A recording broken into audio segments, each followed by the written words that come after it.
Students, आज के video lecture में हम पढ़ने जा रहे हैं एक बीजपत्री भ्रूण का विकास किस प्रकार से होता है, एम्ब्रियोजेनेसिस पार्ट 2। आइए पढ़ते हैं।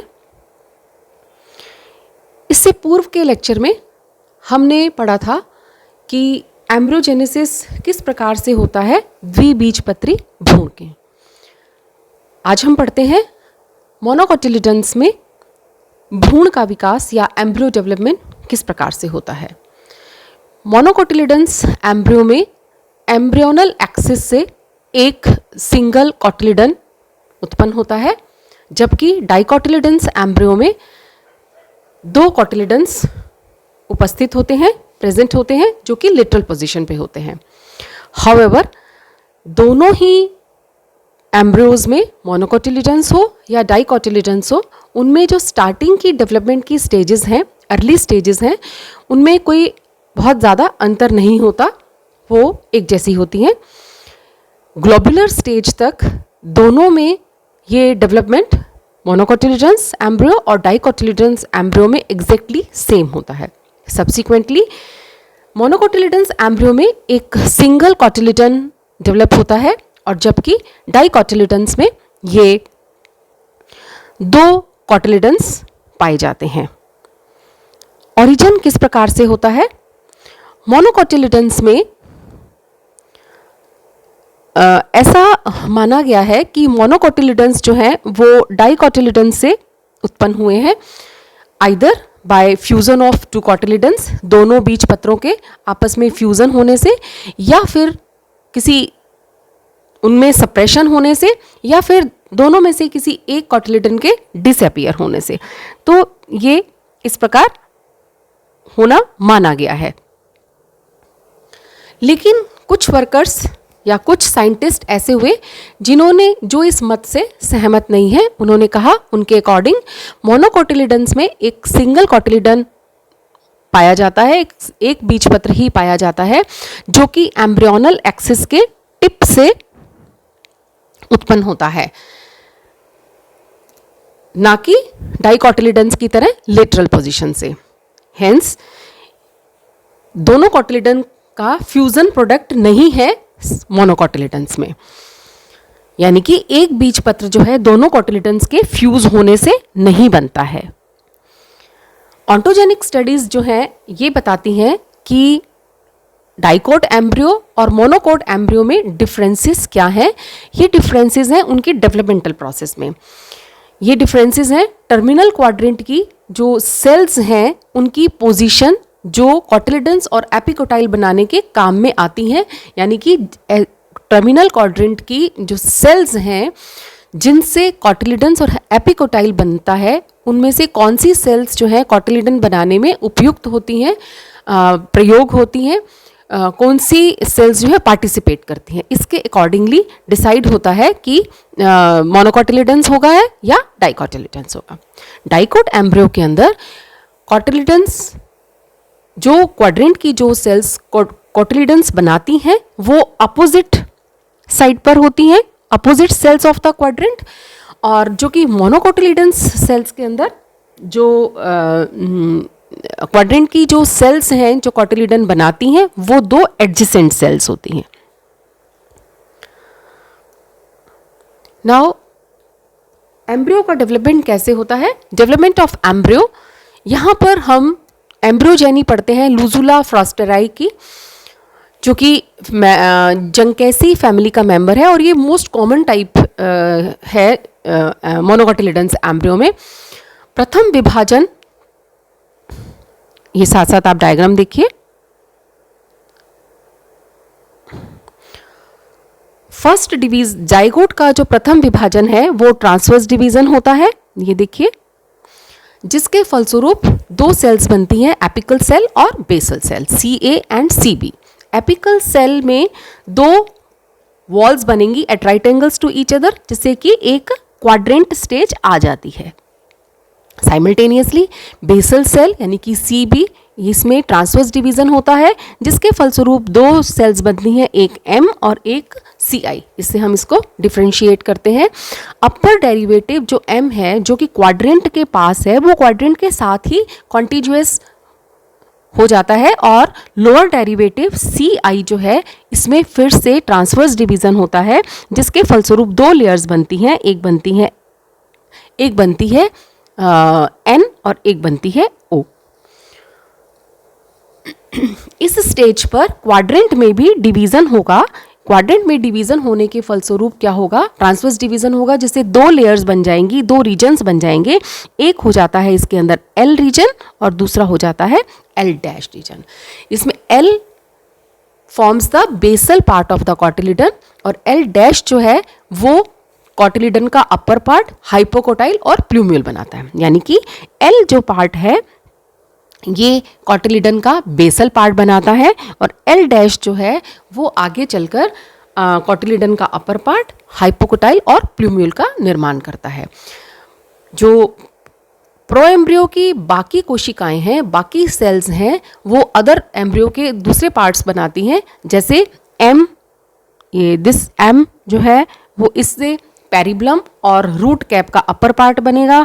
एन वाला जो पार्ट है, N forms remaining part of the root cap का बाकी का हिस्सा जो कि एम के पश्चात बनेगा। एम लेयर पेरिब्लम और रूट कैप का ऊपर का हिस्सा बनाएगी और रूट कैप का नीचे का हिस्सा जो रिमेनिंग पार्ट है वो एन लेयर की कुछ कोशिकाएं बनाएंगी। इसी प्रकार से एन लेयर की बाकी कोशिकाएं और पी, दीज टू जो है ये सस्पेंसर का निर्माण करते हैं।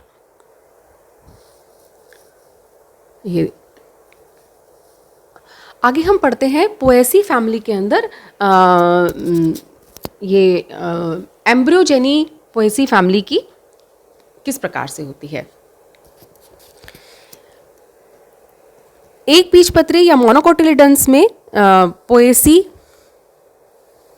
फैमिली के जो मेंबर्स हैं इनमें जो एम्ब्रियो का डेवलपमेंट है उसमें एम्ब्रियो के अंदर स्कूटैलम, कोलियोपेटाइल और कोलियोराइजा ये तीन पार्ट्स होते हैं। स्कूटैलम, कोलियोपेटाइल यानी प्रांकुरचोल और कोलियोराइजा यानी कि मूलांकुरचोल। ये इनकी प्रेजेंस के कारण ये थोड़ा सा टिपिकल हो जाता है, थोड़ा सा मुश्किल हो जाता है। तो हम पढ़ते हैं इसके बारे में। पोआ एनुआ के अंदर जो कि दूसरा मोनोकोटिलिडन का एक एग्जाम्पल है, इसमें प्रथम विभाजन उसी प्रकार से ट्रांसवर्स होता है जिसके फलस्वरूप सी ए और सी बी दो प्रकार की कोशिकाएं बनती हैं। एपिकल सेल, यहाँ पर भी मैं आपको पहले से साथ ही साथ डायग्राम आप देखिए, मैं आपको समझाती हूँ। एपिकल सेल यानी कि सी ए में वर्टिकल डिवीजन होता है और बेसल सेल जो है वो ट्रांसवर्स डिवीजन होगा। बेसल सेल के अंदर ट्रांसवर्स डिवीजन के फलस्वरूप सी आई और एम दो लेयर्स बनेंगी और इस प्रकार से ये 4 सेल्ड प्रो एम्ब्रियो इस टाइम बन जाता है। 4 सेल क्वाड्रेंट की चारों कोशिकाएं जो हैं उनमें फिर ट्रांसवर्स डिवीजन होगा जिसके फलस्वरूप 2 टायर्स बन जाएंगे, एल और एल डैश, और प्रत्येक में 4-4 सेल्स जो है वो डिफ्रेंशिएट हो जाती हैं। मीनवाइल जो अपर डेरिवेटिव है बेसल सेल का यानी कि सी आई का वो उसमें ट्रांसवर्स डिवीजन होगा जिसके फलस्वरूप एम और एन जो है वो लेयर्स जो है वो डिफ्रेंशिएट हो जाती हैं।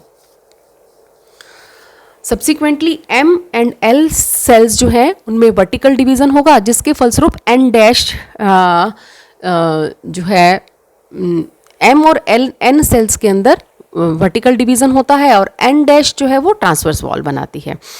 इस प्रकार से cells of L and N dash tiers जो है वो स्कूटैलम बनाती हैं और एक पार्ट जो है कोलियोपेटाइल यानी सी एल का बनाती हैं और रिमेनिंग पार्ट ऑफ द कोलियोपेटाइल जो है यानी कि सी एल डैश जो है वो एम सेल से डिराइव होता है।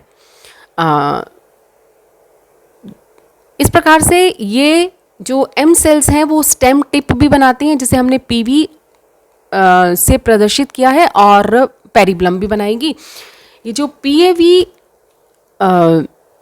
एम सेल्स हैं ये पीवी, पेरिब्लम और रूट एपेक्स का प्लीरोम का पार्ट बनाती हैं। रूट कैप और कोलियोराइजा जो है ये दोनों एन सेल से डिफ्रेंशिएट होते हैं। ये देखिए ये एन सेल से डिफ्रेंशिएट होते हैं, रूट कैप और कोलियोराइजा। और जो एम सेल जो है वो स्टेम टिप, पेरिब्लम और प्लीरोम का निर्माण करती है। एम सेल्स जो हैं, यहाँ पर ये देखिए एम सेल्स जो हैं वो पेरिब्लम, स्टेम टिप और प्लीरोम का रूट एपेक्स के प्लीरोम पार्ट का निर्माण करती हैं। नाउ एपीब्लास्ट जो कि एक स्मॉल स्केल लाइक स्ट्रक्चर होती है, it is just opposite to scutellum, है ना, ये भी एन से डेवलप होती है। यानी कि एपीब्लास्ट जो है ये स्कूटैलम के जस्ट अपोजिट डायरेक्शन में होती है, ये भी एन लेयर से डिराइव होती है। Suspensor is derived from O and P cells, ये हमने उसमें भी पढ़ा था लुजुला के अंदर भी, जो कि एन सेल के डेरिवेटिव्स होते हैं। इस प्रकार से इसमें पोहा एनुआ में थोड़ा सा अलग टाइप का, थोड़ा सा और एडवांस टाइप में आ जाता है ये, क्योंकि इसमें स्कूटैलम प्रेजेंट होता है। अब स्कूटैलम की जो उपस्थिति है ये पोएसी के लिए एक ये इम्पॉर्टेंट फीचर है, और लेकिन इसका जो मॉर्फोलॉजिकल नेचर है वो एक विवाद का विषय है, ये डिबेटेड है। अलग अलग साइंटिस्ट ने अपने अलग अलग मत दिए हैं। अकॉर्डिंग टू आबर के अनुसार स्कूटैलम जो है कोलियोपटाइल के साथ साथ it give rise to cotyledons, ये कॉटिलिडन का निर्माण करता है। एवेरी इन 1930 उनके अकॉर्डिंग उन्होंने ये कंक्लूड किया कि scutellum is intact a cotyledon but coleoptile represents the second leaf. यानी कि एवेरी के अकॉर्डिंग स्कूटैलम जो है एक कॉटिलिडन को इंटैक्ट करता है, और कोलियोपटाइल जो है वो कि जो एक दूसरी लीफ को या सेकेंड लीफ को प्रदर्शित करता है। कॉटिलिडन और कोलियोपटाइल के बीच का जो इलोंगेटेड पार्ट है that is called mesocotyl, it is the first internode. ये डेवलपमेंटल प्रोसेस हो गया। अब एम्ब्रियो का न्यूट्रिशन, कौन से टिश्यूज जो है वो एम्ब्रियो को न्यूट्रिशन प्रदान करते हैं, उसको पोषण प्रदान करते हैं। इसमें हम सबसे पहले देखते हैं एंडोस्पर्म। एंडोस्पर्म एम्ब्रियो का एक मेन सोर्स है एम्ब्रियो को न्यूट्रिशन देने के लिए। इसमें न्यूट्रिटिव और ग्रोथ प्रमोटिंग सब्सटेंसेस होते हैं। इसमें सबसे ज़्यादा एग्जांपल हम कोकोनट मिल्क का ले सकते हैं। कोकोनट मिल्क में बहुत सारे inorganic substances, amino acids, sugars, growth hormones, ये सब पाए जाते हैं। लिक्विड एंडोस्पर्म अपनी न्यूट्रिटिव प्रॉपर्टी की वजह से एक बहुत ही महत्वपूर्ण माध्यम माना जाता है कल्चर एक्सपेरिमेंट्स के लिए। इसी तरह से जो इमेच्योर एंडोस्पर्म है मेज़ का, मक्का का, वो भी एक रिच सोर्स है carbohydrate, proteins and amino acids के लिए। सेकेंड हम देखते हैं चैलेजोस्पर्म। चैलेजोस्पर्म क्या है? बहुत सारे मेंबर्स के अंदर इन मैनी टेक्सा जो न्यूसीलस है,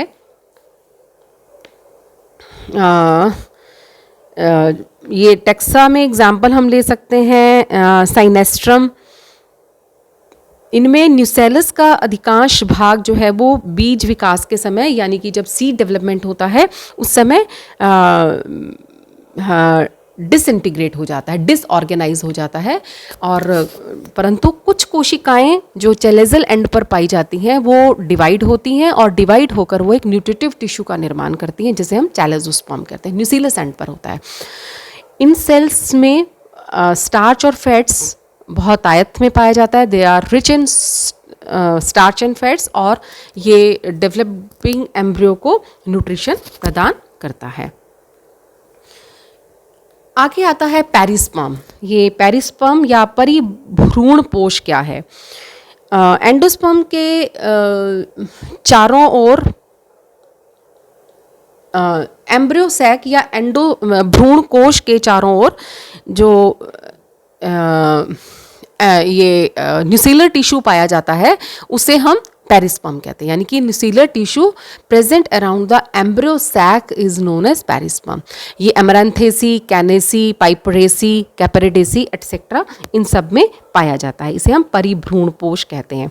इनकी सेल्स के अंदर रिजर्व फूड मटेरियल बहुतायत से पाया जाता है, प्रचुर मात्रा में होता है।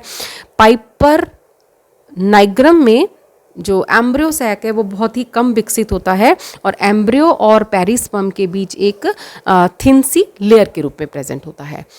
इसके पश्चात हम पढ़ते हैं स्यूडो एम्ब्रियो सैक क्या होता है, आभासी भ्रूण कोश क्या है। ये एक करेक्टरिस्टिक फीचर है फैमिली पोडोस्टिमोनेसी का। एंडोस्पर्म फॉर्मेशन जो है वो अर्ली स्टेज पे ही रुक जाती है और इसकी जगह पर एक लार्ज कैविटी डेवलप होती है न्यूसीलस के अंदर, जिसमें फ्री न्यूक्लियाई और डेंस साइटोप्लाज्म जो है वो वांडर करता है, या उसके अंदर न्यूसीलस के उस लार्ज कैविटी के अंदर फ्री न्यूक्लियाई और डेंस साइटोप्लाज्म पाया जाता है। इस साइटोप्लाज्म को हम स्यूडो एम्ब्रियो सैक कहते हैं, जो कि एंडोस्पर्म का सब्स्टिट्यूट है।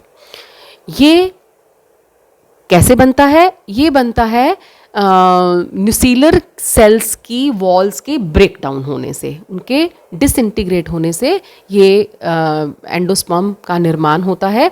ये जो मेगास्पोर मदर सेल के जस्ट नीचे जो न्यूसीलर सेल्स पाई जाती हैं,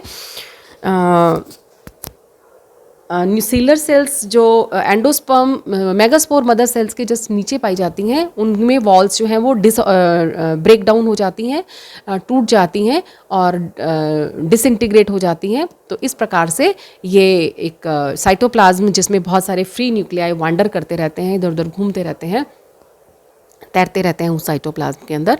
तो इस प्रकार से इस स्यूडो एम्ब्रियो सैक का निर्माण होता है और ज़्यादातर अधिकांशतः ये स्यूडो एम्ब्रियो सैक का निर्माण तब होता है जब एम्ब्रियो क्वाड्रेंट स्टेज के अंदर होता है। तो this is all about development of मोनोकोटिलिडन्स embryo. Dicotyledon embryo का हम पढ़ चुके हैं। तो इस प्रकार से ये एम्ब्रियोजेनेसिस का ये टॉपिक भी हमारा यहाँ पे कंप्लीट होता है। नेक्स्ट लेक्चर में हम अगला टॉपिक पढ़ेंगे। Thank you.